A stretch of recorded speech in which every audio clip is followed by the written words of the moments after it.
আমাদের মধ্যে কিন্তু আমরা অনেকেই আছি যারা ফেসবুকে ভুলবশত অনেকগুলো পেজ ক্রিয়েট করে ফেলি এবং সেই পেজগুলো পরে কিন্তু যখন ডিলিট করার কথা চিন্তা ভাবনা করি কিন্তু কোনোভাবেই কিন্তু ডিলিট করতে পারি না।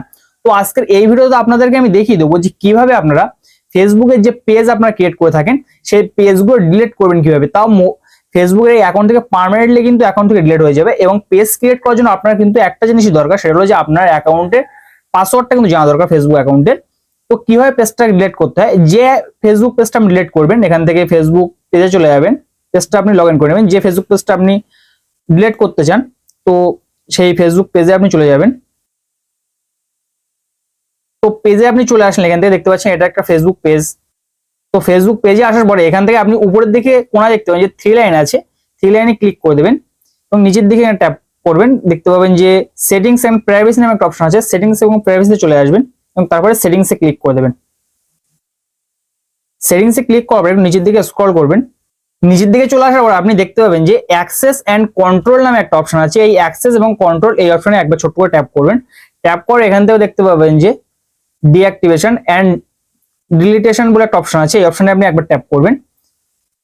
ট্যাপ করে এখানে কিন্তু দুটো অপশন আছে, একটা হচ্ছে ডিঅ্যাক্টিভ করতে পারবেন আপনার পেজটা এবং ডিলিট পেজ করতে পারবেন, যে কোনো একটা। আপনি যদি আপনার পেজটাকে পার্মানেন্ট ডিলিট করতে চান সেটাও পারবেন এবং যদি ডিঅ্যাক্টিভ করতে চান মানে পুরোপুরি বন্ধ করে রাখছেন সেটাও পারবেন। তো এখান থেকে আমি পেজটা যেহেতু ডিলিট করবো তো ডিলিট এই অপশনে ক্লিক করবো এবং তারপর কন্টিনিউতে ক্লিক করে দেবো। কন্টিনিউতে ক্লিক করার পরে আপনাকে কিন্তু কারণটা জানতে চাচ্ছে যে কেন আপনি এই পেজটা ডিলিট করতে চান, যে কোনো একটা কারণ এখান থেকে আপনি দিয়ে দেবেন। তো আপনি এখান থেকে শেষে যে অপশন আছে I no longer find Facebook useful, এটা কিন্তু ডিলিট করে এটা কিন্তু দিয়ে দেবেন। দেওয়ার পরে আবার নিচের দিকে দেখতে পাবেন কন্টিনিউ অপশন আছে, কন্টিনিউতে একবার ট্যাপ করবেন। কন্টিনিউ ট্যাপ করার পরে একদম নিচে দিকে চলে আসবেন, দেখতে পাবেন আবার কন্টিনিউ বলে একটা অপশন আছে, এই কন্টিনিউ অপশন আবার ট্যাপ করবেন। ট্যাপ করার পরে আপনার কিন্তু অ্যাকাউন্টের পাসওয়ার্ডটা এখানে দিতে হবে, এখানে কিন্তু পাসওয়ার্ড দিতে হবে। আপনার ফেসবুক অ্যাকাউন্টে যে পাসওয়ার্ডটা ছিল সেই পাসওয়ার্ডটা কিন্তু এখানে ট্যাপ করবেন। দেখতে পাচ্ছেন যে এই পাসওয়ার্ডটা কিন্তু আমি এখান থেকে ট্যাপ করে দিচ্ছি। তো এখানে দেখতে পাচ্ছি আমার ফেসবুকে যে পাসওয়ার্ডটা ছিল সেই পাসওয়ার্ডটা কিন্তু এখানে আমি ট্যাপ করে দিয়েছি। দেওয়ার পরে কন্টিনিউতে আমি ক্লিক করব। কন্টিনিউতে ক্লিক করার পর আবার এখানে আমার কন্টিনিউতে ক্লিক করতে হবে। সাথে সাথে কন্টিনিউতে ক্লিক করে দেখতে পাচ্ছি যে ডিলিট পেজ, পুরো এই অপশনটা কিন্তু চলে এসেছে। এখানে ডিলিট পেজে ক্লিক করার সাথে সাথে আমার এই ফেসবুক পেজটা কিন্তু এখান থেকে পার্মানেন্টলি ডিলিট হয়ে যাবে।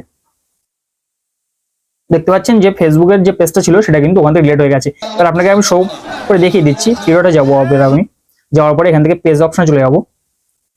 দেখতে পাচ্ছেন সেই যে পেজটা ছিল পয়জন না কি লেখা ছিল ওই পেজটা কিন্তু এখান থেকে পার্মানেন্টলি ডিলিট হয়ে গেছে। তো এখানে একটা কথা আপনার বলে রাখি, যখনই আপনি পেজটা ডিলিট করবেন আপনার অ্যাকাউন্টটা কিন্তু একবার লগ আউট হয়ে যাবে, তখন ভয় পাবেন না। আবার অ্যাকাউন্টের সাথে সাথে কিন্তু আপনি ট্যাপ করবেন, দেখতে পাবেন যে অ্যাকাউন্টের সাথে সাথে লগ ইন হয়ে গেছে। তো এইভাবে কিন্তু খুব সহজ পদ্ধতি আপনি 1 থেকে 2 মিনিটের মধ্যে আপনার যে ফেসবুক পেজটা আছে সেই ফেসবুক পেজটি কিন্তু ডিলিট করে দিতে পারবেন পার্মানেন্টলি। তো ভিডিওটি ভালো লাগলে চ্যানেলটি অবশ্যই সাবস্ক্রাইব করবেন। তো দেখা হবে পরবর্তী কোনো এই ধরনের ইনফরমেটিভ ভিডিও নেই, ততক্ষণ ভালো থাকবেন সবাই, সুস্থ থাকবেন সবাই, আল্লাহ হাফেজ।